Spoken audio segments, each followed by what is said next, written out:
Mais um aqui nesse vídeo seria uma opção para meia de criação ou até mesmo jogando como ponta direita, que é o Anderson Duarte, lá do Defensor do Uruguai, tratado por todo mundo como um novo Arrascaeta. Então eu já falei desse cara aqui algumas vezes no canal, vive uma fase interessante e agora chamando um pouco mais de atenção. 13 partidas, 3 gols marcados e uma assistência, começa a temporada interessante, assim como já tinha sido no ano passado. Outro ponto aqui, ó, ele tem apenas 20 anos de idade, tem um valor de mercado entre 15 a 25 milhões de reais atualmente. Ano passado 8 gols em 26 partidas e joga profissionalmente desde 2022, naquela época com 17 para 18 anos. Além disso, desse desempenho muito bom do profissional, o Anderson Duarte chamou a atenção na base do Defensor e da seleção uruguaia, na Copa do Mundo Sub-20 no ano passado, onde o Uruguai foi campeão. 7 partidas ele ainda marcou 3 gols no torneio, então colocando ele como um dos principais jogadores e promessas no futebol uruguaio. Na minha opinião, se algum time brasileiro contratasse, seria um acerto gigante. E o Pedrinho Lourenço já tinha falado disso, de que o Cruzeiro já ajudou, melhor dizendo, o Cruzeiro a trazer o Arrascaeta lá em 2015. Então, se ele quisesse fazer um investimento parecido, na minha opinião, valeria muito esse investimento. Outro aqui nesse vídeo que eu quero falar com vocês é sobre um zagueiro. Eu vi muitos aqui no último vídeo falando que o Cruzeiro precisava de algumas opções para a zaga, então eu vou falar aqui também. Que é o zagueiro Lianco, de 27 anos de idade. Ele que acho que todo mundo conhece, quando surge ali na base do São Paulo, vai para o Torino da França e tudo, da Itália e tudo mais.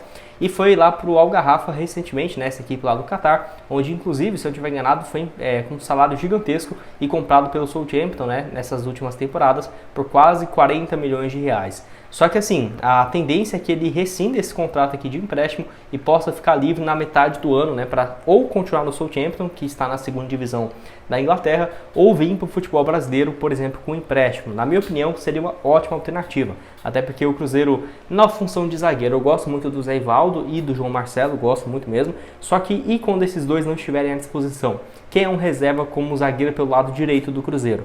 Lado esquerdo tem o Vidalba, que eu gosto também, mas pelo lado direito seria o Neres ou o Palácios. Na minha opinião, se o Cruzeiro quiser elevar o seu nível, deveria trazer mais um zagueiro, para disputar a posição com o Zé Ivaldo e com o João Marcelo. E na minha opinião, o Lianco seria esse cara, inclusive chegando para ser titular, sem dúvidas nenhuma. 13 jogos lá na equipe, olha, dá pra ver que ele foi titular em todas, saiu por conta de alguns problemas pessoais, depois de menos de 4 meses e meio lá no Catar. No Southampton foi muito bem nessa última temporada 22-23, 30 jogos, 1 gol e 2 assistências, inclusive jogou a Premier League nesse ano aqui anterior, 21-22, com a camisa aqui do Southampton, mas acabou descendo para a segunda divisão. No Torino, ótimas atuações também, o clube no qual ele foi comprado do São Paulo, acho que 7 milhões e meio basicamente de euros, foi uma negociação bem grande do São Paulo, que lembrando, nem tinha jogado muito profissionalmente pelo clube. Então vamos lá, primeiro que eu quero falar aqui com vocês é sobre o Luciano Vieto, que inclusive já jogou junto com o Matheus Pereira lá no Al Hilal. Vocês vão lembrar que um ano atrás ele estava sendo especulado, teve o seu vinculado o nome dele ao Cruzeiro, mas não teve absolutamente nada, mas também ao São Paulo, Flamengo e principalmente no Vasco, onde o meio-campista argentino de 30 anos optou por ir lá para o Al-Qidisha, não sei qual que é o nome dessa equipe lá do futebol da Arábia, e olha o desempenho dele aqui nesse ano, 13 partidas e 17 gols, que é um desempenho realmente bem interessante. Tem contrato só até junho desse ano, julho, já termina o seu contrato e pode ficar à disposição no mercado, inclusive hoje, no momento que eu estou gravando esse vídeo, agora em abril, pode já assinar um pré-contrato. Olha os últimos 5 jogos dele, ele marcou simplesmente gol em todos, sendo destaque para 3 jogos consecutivos marcando 6 gols, então nos últimos 5 jogos foram 8 gols marcados em uma fase sensacional. E olha que lá no Al Hilal ele não tinha esse mesmo desempenho, Chegou em 2019, aí primeira temporada 6 gols, a segunda 3, foi emprestado para o Al-Shabaab e a última 8 gols e 2 assistências, então realmente um desempenho bem interessante. Isso só de gols, fora as assistências que não temos os números. Na minha opinião, chegaria para ser uma opção como um segundo atacante muito, mas muito interessante. É claro, ele poderia jogar centralizado? Poderia, só que eu preferiria ver ele, por exemplo, jogando como meia de criação e deixando o Matheus Pereira na ponta direita, lá na frente o Dineno e na ponta esquerda o Barreal, por exemplo. Acho que ficaria um ataque bem interessante por parte do time do Cruzeiro. Enfim, gosto muito dessa opção, já foi um nome que poderia ter chegado no ano passado, mas se eu não estiver enganado agora, o salário dele lá na Arábia Saudita era de 2 milhões e 600 mil por mês, livres de impostos. Eu lembro que o Jorge Nicola trouxe essa informação na época, então bem difícil de imaginar se essa equipe lá oferecer um novo contrato para ele e ele quiser ficar, que ele aceite uma proposta como essa. Ele até teve essa proposta para ir para o Vasco, só que eu lembro que na época a esposa dele não quis que ele fosse jogar no Rio de Janeiro, porque por conta da questão de violência e tudo mais. Se o Cruzeiro em si conseguir convencer, né, de que Belo Horizonte, né, não tem os mesmos riscos que poderia ter o Rio de Janeiro da vida, ou às vezes tem um preconceito em si com o Brasil, né, que é uma pena, mas poderia, na minha opinião, ser uma alternativa muito interessante agora para julho, e é um investimento que, na minha opinião, mudaria, né, o Cruzeiro de patamar, trazer mais um Matheus Pereira, basicamente, e realmente melhorar muito o elenco. Quero que você deixe aqui embaixo a sua opinião nos comentários, o que você tem a dizer do meio-campista barra atacante de 30 anos de idade. Eu gostaria demais. Acho que se fizesse um investimento ali, ó, podendo pagar 1 milhão, 1,5 milhão, dependendo, né, livres, porque ele não teria uma compra. Você pode ver que quando ele foi lá em 2019, foi por quase 50 milhões de reais, né? Foram várias transferências caríssimas do Vietto no decorrer da sua história. Pode deixar a sua opinião aqui embaixo.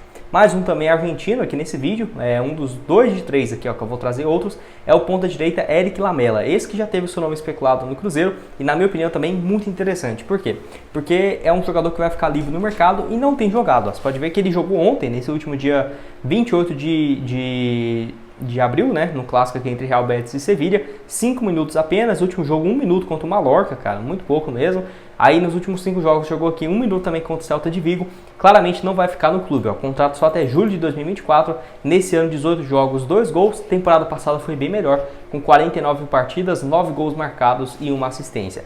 Da mesma forma como o Luciano Vietto, na minha opinião, se chegasse, seria um atleta muito fora da curva aqui para o futebol brasileiro, 32 anos de idade, para uma posição que o Cruzeiro precisa, que é de ponta direita. E mudaria também no esquema tático do Matheus Pereira, podendo trazer o Matheus Pereira para o meio, deixar ele na ponta direita, um ataque ali com argentinos, Bareal, Dineno e Eric Lamela, e tendo o Matheus Pereira de criação, Lucas Romero, Cifuentes ou Lucas Silva.